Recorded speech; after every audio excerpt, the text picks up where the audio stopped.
पहले शरीर को स्थित करो, मन को एकाग्र करो और पवित्र स्थान में बैठ करके, न ऊंचा न नीचा, सम होना चाहिए।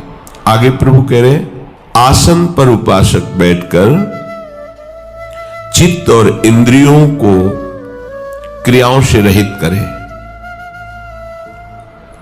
मन को एकाग्र करे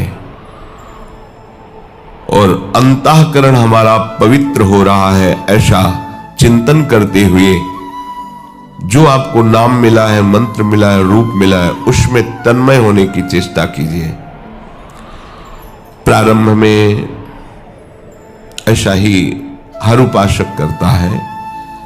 आगे चलकर ये तन्मयता उठते बैठते, चलते फिरते, खाते पीते, क्रियारत या निष्क्रिय सब अवस्थाओं में अपने आराध्य देव के ध्यान में ही मगन रहता है। ब्रह्मचर्य का रक्षा तभी वो उपासक कर सकता है जब सर्वतोभावेन ब्रह्मचर्य होगा। एक जनेंद्री के ही ब्रह्मचर्य की पुष्टता का जब आप लक्ष्य कर लोगे तो उसकी पुष्टता के लिए आपको सर्वतोभावेन ब्रह्मचर्य धारण करना पड़ेगा।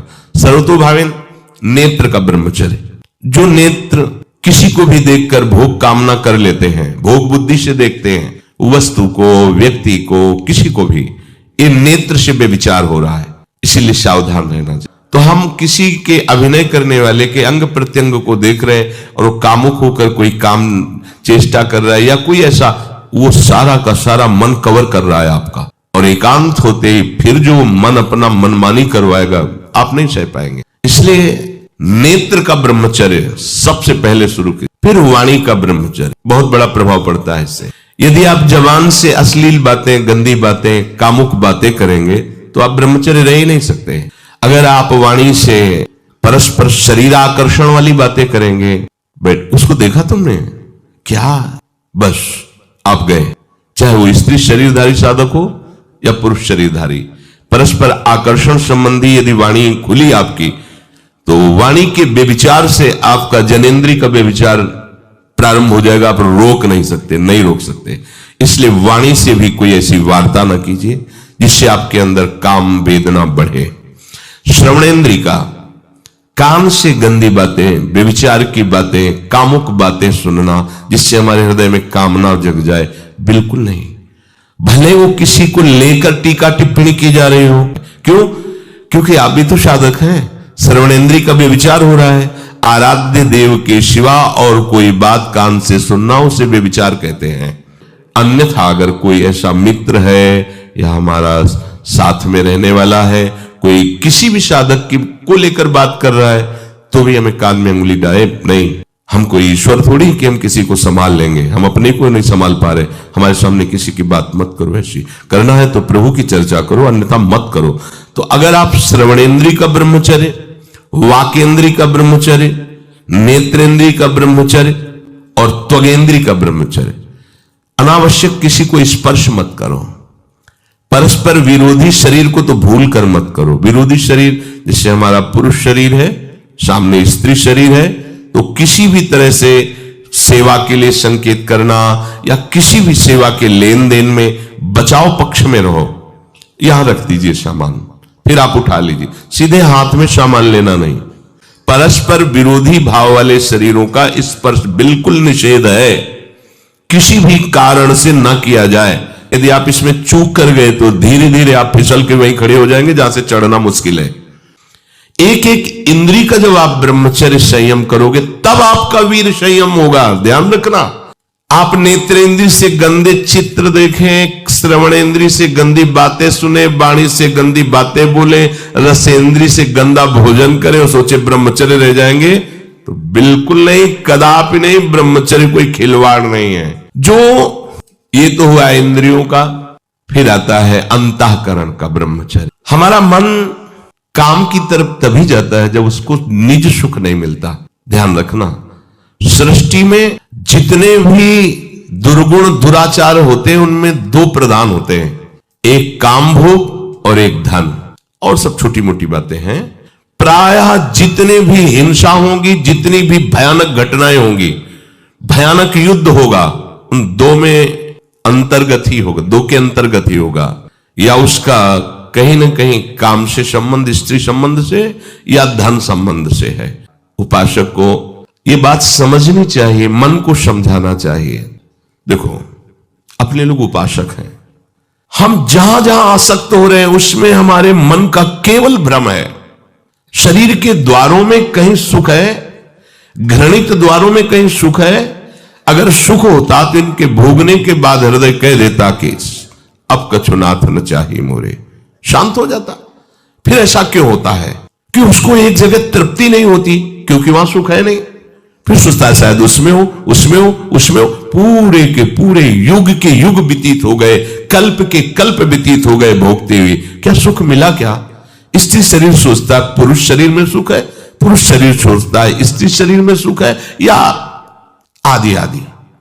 अगर सुख होता तो पूरे ब्रह्मांड में पशु पक्षी कीड़ा मकोड़ा सब मैथुन धर्म से युक्त है, ये सब सुखी हो जाते हैं ना। जो जितना भोगा सकते उतने दुखी, देख लो, अशांत, क्लिष्ट, परेशान और पापाचरण युक्त।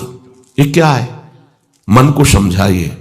इसको ऐसा ना समझे कि बड़ी गुप्त बातें हैं, कि ये गुप्त बातें नहीं, इनको समझो खोल करके।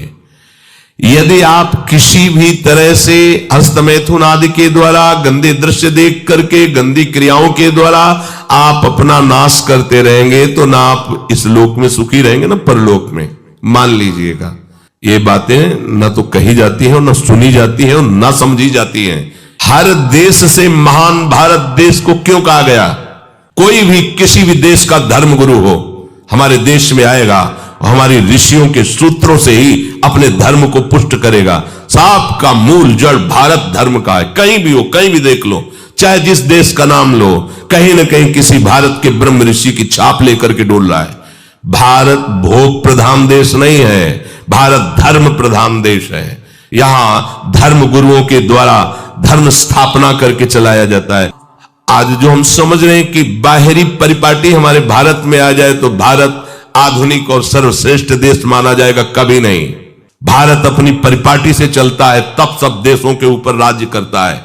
किसी भी देश में न पतिव्रता मिलेगी न यति मिलेगा, ब्रह्मचर्य का कहीं नामो निशान नहीं मिलेगा। ये भारत देश में ही मिलेगा। यहां ब्रह्मचारी मिलेंगे, यहां सती मिलेंगे, यहां प्राणपण से धर्म का पालन करने वाले मिलेंगे। अब हमारे जो नई पीढ़ी है वो आधुनिकता को स्वीकार कर रहेगी। गर्लफ्रेंड, बॉयफ्रेंड, कौन सा रिलेशन है? Live in relation. ये हमारे कहीं किसी भी धर्म ग्रंथ में लिखा हो तो आप बता दीजिए। बाल्यावस्था से आज तक जितने भी धर्म ग्रंथों का स्वाध्याय हुआ, कहीं भी लिखा हो तो ये बोलो सर्वनाश का स्वरूप है कि नहीं है? अभी बच्चा ना तो लोक को जानता है, ना परलोक को जानता है, ना हित को जानता है, ना अहित को जानता है। अभी उसका ब्रह्मचर्य किसी काम लायक नहीं हुआ और वो उतर गया व्यभिचार में। क्या होगा उसका जीवन? क्या होगा जीवन? चाहे वो स्त्री स्वरूप में चाहे पुरुष स्वरूप में हो, क्या बिना संयम के ये पशुता के व्यवहार से किसी की ना लौकिक उन्नति होती है ना परमार्थिक उन्नति होती है। पर कौन सुनेगा?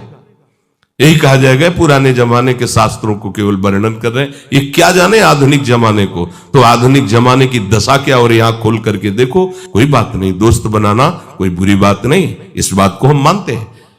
स्त्री शरीरधारी पुरुष शरीर को मित्र बना सकता है, कोई दोष नहीं। पुरुष शरीरधारी स्त्री को मित्र बना सकता है, कोई दोष नहीं। लेकिन मित्र का क्या कर्तव्य होता है? कुपंथ निवार सुपंथ चलावा, कुमार्ग से हटा करके सुपंथ में चलाना, उसकी समस्याओं को दूर करके उसको आनंद से युक्त करना, उसको सहयोग करना, ना कि शोषण करना। दोस्ती कहते हैं उसके दुखों को मिटा करके उसको शांति और सुख के मार्ग में ले जाना। इसीलिए आज नवयुवक 16 से 28 के बीच में कोई ऐसा नहीं दिखाई देता है जिसमें आध्यात्मिक थोड़ा भी बल हो, काम क्रोध आदि सहने की सामर्थ्य हो। आज आधुनिक विद्या का यह प्रभाव है। विद्या विनयम ददाती, जो अपने वयोवृद्धों की सेवा नहीं कर सकता वो क्या विद्या पढ़ा? जो दूसरों की रक्षा नहीं कर सकता क्या विद्या पढ़ा? क्या विद्या का यही स्वरूप है दूसरे का शोषण करना? क्या विद्या का यही स्वरूप है कि शराब पीना, ड्रग्स का ये नशा करना? ये क्या विद्या सिखाती है? वो कहा जाता है आज तो आधुनिक विद्या बढ़ रही। मुझे लगता है संयम में रहना ही विद्या का वास्तविक स्वरूप है। अपनी इंद्रियों को संयम में रखना, अपने को संयम में रखना, बुजुर्गों का, गुरुजनों का, शास्त्र का, भगवान का भय रखना हृदय में, ऐसा नहीं, आप तभी निर्भय हो पाओगे